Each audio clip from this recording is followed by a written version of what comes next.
8 साल में कम से कम 800 बार पुलिस ने लाठी चलाई है। समाजवादी छात्र सभा या समाजवादी युवजन सभा, समाजवादी पार्टी से जुड़े संगठनों ने या गैर राजनीतिक संगठनों ने भी पुलिस भर्ती के खिलाफ आंदोलन किया, उन पर लाठी चलाई। जो प्रतियोगी छात्र थे, पर्चा लीक हुआ, योगी जी कहते रहे ये अफवाह उड़ाई जा रही है, सरकार को बदनाम किया जा रहा है, कोई पर्चा लीक नहीं हुआ है। छात्रों ने प्रदर्शन किया, उनके ऊपर लाठियां चलाई गई, उन्हें बुरी तरह पीटा गया। समाजवादी पार्टी के सैकड़ों छात्र अलग अलग लाठीचार्ज में घायल हुए हैं। अभी 2-3 दिन पहले रोजगार को लेकर प्रदर्शन कर रहे थे, पुलिस उठा के फेंक रही थी। जब दूसरे मतलब छात्रों को भी बांटोगे, युवाओं को बांटोगे कि ये मेरी पार्टी के युवा, ये उनकी पार्टी के युवा, मैं कह रहा हूं जब एबीवीपी के छात्रों पर पुलिस ने लाठी चला दी तब आपको बुरा लग रहा है। जब रोजाना दूसरे युवाओं पर और समाजवादी पार्टी से जुड़े युवाओं पर और गैर राजनीतिक युवाओं पर रोजाना लाठी चलाई जा रही थी, आपको बुरा क्यों नहीं लगा? मेरी मां है, दूसरे की मां को आप ऑन एयर गाली दे सकते हैं, तब मोदी जी को याद नहीं आया कि मां का भी कोई सम्मान होता है। जब ऑन एयर इनके अधिकृत प्रवक्ता, इनके official spokes person on air गाली दे रहे थे टीवी चैनल पर, एक शब्द उस दिन मोदी जी ने अगर बोल दिया होता कि बहुत गलत है, किसी की मां का अपमान नहीं करना चाहिए, तो हमें भी लगता कि मोदी जी के मन में माओं के लिए सम्मान है। इतना छोटा पहले कभी नहीं हुआ होगा। आज अपनी मां पे बात आई है तो 70 साल के बूढ़ों के हाथ में वो पोस्टर दे दिए, मैं भी मां हूं। नौजवानों के हाथ में पोस्टर दे दिए, मैं भी मां हूं। बस लड़कों के हाथ में पोस्टर दे के प्रदर्शन करवा रहे हैं, मैं भी मां हूं। क्या खेल? भारतीय जनता पार्टी सबको उल्लू क्यों समझती है, सबको मूर्ख क्यों समझती है? उत्तर प्रदेश के हालात बहुत ज्यादा खराब हैं। उत्तर प्रदेश में पूरी गुटबाजी है, जनता दुखी है। रिश्वत के रेट 4 गुना 5 गुना बढ़ गए हैं। थानों में बिना पैसा दिए एफआईआर नहीं लिखी जा रही हैं। कितने बेटियों ने आत्महत्या की है कि पुलिस उनकी सुनवाई नहीं कर रही है। टेंडर ठेकों में बुरी तरह भ्रष्टाचार है। बाहर के लोग आके यहां काम कर रहे हैं उत्तर प्रदेश में, सारे टेंडर गुजरातियों को दिए जा रहे हैं। उत्तर प्रदेश के व्यवसायी दुखी हैं, चाहे काशी हो, चाहे मथुरा हो, चाहे उसमें अयोध्या हो, कॉरिडोर के नाम पर, सौंदर्यीकरण के नाम पर। अभी एसएससी के प्रतियोगियों ने बहुत प्रदर्शन किए हैं। दिल्ली में आपने देखा होगा, रामलीला मैदान में लाठी चली है। वो एसएससी का प्रदर्शन किस बात को लेकर? जो संस्था बहुत अच्छे तरीके से जो एजेंसी एग्जाम करा रही थी उसे हटा के गुजरात की आरएसएस की उसके लिया ये संस्था को, और ये वो एजेंसी है जो व्यापम में दोषी थी। लेकिन हर जिले में, अब देखिए आप लौनी के विधायक क्या कह रहे हैं, 10,000 गायें रोज कटवाई जा रही हैं उत्तर प्रदेश में। मंत्री क्या कह रहे थे, आशीष पटेल, इनके एसटीएफ मेरी हत्या करना चाहती है, कह रहे थे गोली मारे तो मुझे सीने पे मारे। कभी सांसद विधायक पर जूता चला देते हैं, कभी मंत्री जो किसी सांसद पर जूता चला देते हैं। जिला पंचायत चेयरमैन ने एक विधायक को कूट दिया।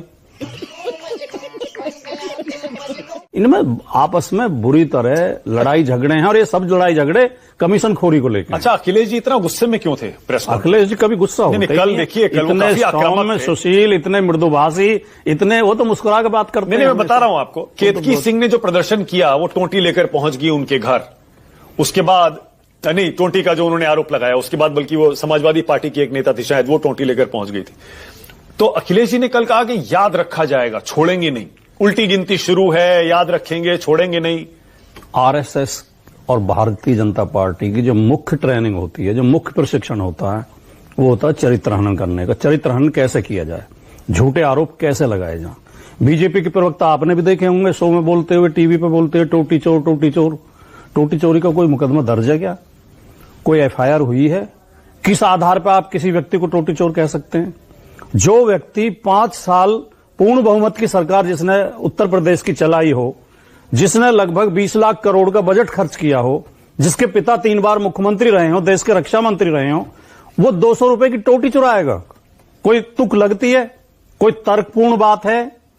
लेकिन इनकी आदत है ये बेसिर पैर की बातों को भी, क्योंकि ये गोयबल्स के शिष्य हैं। गोयबल्स कहता था कि झूठ बोलो, बड़ा झूठ बोलो, और उसे बार बार बोलो। झूठ बोलो, बार बार झूठ बोलो।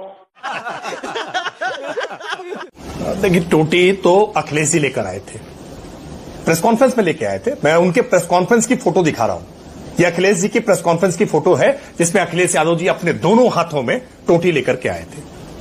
अखिलेश यादव जी के बंगले खाली करते समय अखबारों ने रिपोर्ट किया था, चैनलों ने रिपोर्ट किया था कि कैसे वहां पर बड़े पैमाने पर तोड़फोड़ हुई है, बंगले को तोड़ा गया है और उस बंगले के भीतर से कई सारी बाथरूम की टोटियां गायब है।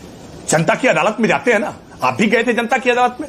आप 14 के बाद 17 में गए, 19 में गए, 22 में गए, बार बार जनता की अदालत में गए ना।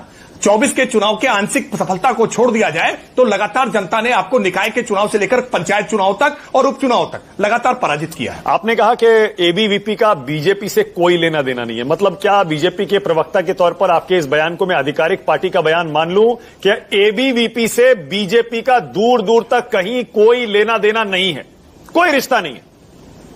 नहीं, किसने क्या नहीं है? नहीं, किसने क्या लेना देना नहीं है? बिल्कुल लेना भी है और पूरा देना भी है। आप बात के अंतर को समझिए। तो क्या रिश्ता है फिर आप बता तौर पर दीजिए। भारतीय जनता पार्टी का छात्र संगठन, हम समवैचारिक संगठन है, समवैचारिक संगठन है, एक ध्येय के लिए काम कर रहे हैं। अच्छा ओके, अगर मैं ये कह रहा हूं कि एबीवीपी बीजेपी का छात्र संगठन है, आप कह रहे हैं टेक्निकली गलत है, तो क्या कहें, ये भाई भाई हैं दोनों? मौसेरे भाई, मौसेरे। नहीं, समवैचारिक संगठन है, दोनों एक ही विचारधारा के आधार पर काम करते हैं। उसका कार्यक्षेत्र तय है कि वो केवल छात्रों के बीच में काम करता है। रुक, तेरे को बताते तेरी माँ की। अगर 1952 से आज तक के भारत के चुनावों का इतिहास लिखेंगे नहीं तो इस देश में कोई पार्टी इतने चुनाव नहीं हारी जितने भारतीय जनता पार्टी हारी है। और जितने चुनाव में भारतीय जनता पार्टी और जनसंघ की जमानतें जब्त हुई हैं, किसी दूसरी पार्टी की जमानत जब्त नहीं हुई। ये सवाल तो यहां खत्म हो जाता है। दूसरे, आपने कहा अखिलेश जी टोटी लेके आए थे उसमें प्रेस कॉन्फ्रेंस में, वो इसलिए लेकर आए थे कि आप ये कह रहे थे वो टोटी निकाल के ले गए, तो उन्होंने कहा जितनी टोटी चाहिए मुझे बता दो, कितनी कम है मैं दे देता हूं। तीसरी बात, आपने कहा कि अखबारों में खबर छपी थी। अखबारों में तो दोनों खबरें छपी थी। अखबारों में तो यह भी छपा था कि झूठा आरोप है, कोई तोड़फोड़ नहीं हुई है कोठी के अंदर। यह भी उस समय अखबारों ने छापा था, यह भी न्यूज पोर्टल पर कहीं पर प्रकाशित हुआ था। अब आखिरी बात आपने जो कहा, मैं एबीवीपी के छात्रों से ये विनम्र निवेदन करूंगा कि राकेश त्रिपाठी जी के शब्दों का ध्यान रखें। बीजेपी आपको कोई संरक्षण नहीं देगी। आप बीजेपी के लिए कोई पंगा लेंगे, बीजेपी पल्ला झाड़ लेगी। और उन्होंने कह दिया हमारा कोई वैध संबंध नहीं है, अवैध हो तो अलग बात है। 27 में कितनी जीतेंगे? 27 में 17 से ज्यादा। 2017 में जितनी सीटें हम पाए थे उससे ज्यादा जीत करके 2027 में आएंगे। हम 17 को दोहराएंगे। 403 आई थी ना शायद, कितनी आई थी? 403 नहीं, टोटली नहीं, 325 327 403 में से 327 आई थी। हाँ, तो उससे ज्यादा जीतेंगे इस बार? उससे ज्यादा पाएंगे हम, उससे ज्यादा जीत के आएंगे। इसमें 3 फालतू है। 27 तक आप पहुंच जाएंगे इस बार, 2027 में 27-28 सीट तक पहुंच जाएंगे। आप 2012 को दोहराएंगे। 2012 में आपके 229 प्रत्याशियों की जमानत जब मुगलते रखिए, 229 प्रत्याशियों की। पहली बात तो माननीय नेताजी को लेकर आपने टिप्पणी की। पार्टी माननीय नेताजी ने स्थापित की थी, उन्हीं की पार्टी थी, आज भी उन्हीं की पार्टी है। वो हमारे संरक्षक थे, उन्हीं के विचारों पर पार्टी चल रही है। लेकिन माननीय नेताजी अपने जीवन में समाजवादी पार्टी को 30 नंबर की पार्टी नहीं बना पाए थे देश की। अखिलेश यादव ने 30 नंबर की पार्टी बनाई लोकसभा में। आप कह रहे हैं कि वो खत्म कर दी है, सिकुड़ गई है। और दूसरी बात, जो आप कानून व्यवस्था की बात कर रहे हैं राकेश जी, जो आप झूठे आरोप लगाते हैं नहीं, हाँ कहते थे यादव थे सारे। जिस समय अखिलेश जी मुख्यमंत्री थे 9 यादव डीएम थे और 10 एसएसपी थे। आज मुख्यमंत्री की जाति के 35 एसएसपी हैं और 24 डीएम हैं। वो ज्यादा जातिवादी पार्टी थी, ये ज्यादा जातिवादी है। यही नहीं, अभी और सुनिए। पता है, क्योंकि आपस में अब मनभेद नहीं मतभेद भी शुरू हो गया है बीजेपी के अंदर, और ये स्टार्ट होता है खत्म होने का, जो हो चुका है पूरे देश में। और बिहार के अंदर भी देखिए ना, आज बीजेपी वाले, मुझे मेरे दोस्त है काफी लोग जो बीजेपी के समर्थन थे, बोलते हैं यार वारिस भाई तुम्हारी मां भी मां है, हमारी मां भी मां है, मोदी जी की मां भी मां है। प्रधानमंत्री की मां की इज्जत करना सबका फर्ज है, क्योंकि मां जैसी दुनिया में है कोई कहा मानक भाई।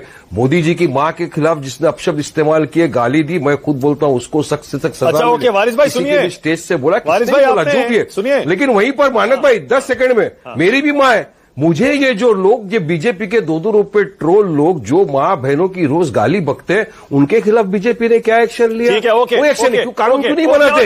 कह रहे हैं आप, मगर उपराष्ट्रपति चुनाव में क्या करेंगे नहीं पता। अधिकार इतना आसान सवाल है। आप ही लोग मेरे पास रोज आते हैं, आके बोलते हैं कि क्या होने वाला है वारिस भाई, देखिए वेट एंड वॉच, क्योंकि काफी लोग बोल रहे हैं 6 महीने के अंदर तो सरकार भी जा सकती है। तो मैं पूछता हूं भाई क्यों जा रही है सरकार? जरा भोला बन के पूछना पड़ता है, एड़ा बन के थोड़ा पेड़ा खाना पड़ता है, तो बताते हैं वो लोग भाई यहाँ पे हो सकता है कि वीपी का जो चुनाव आ रहा है उसमें चलना हुआ है।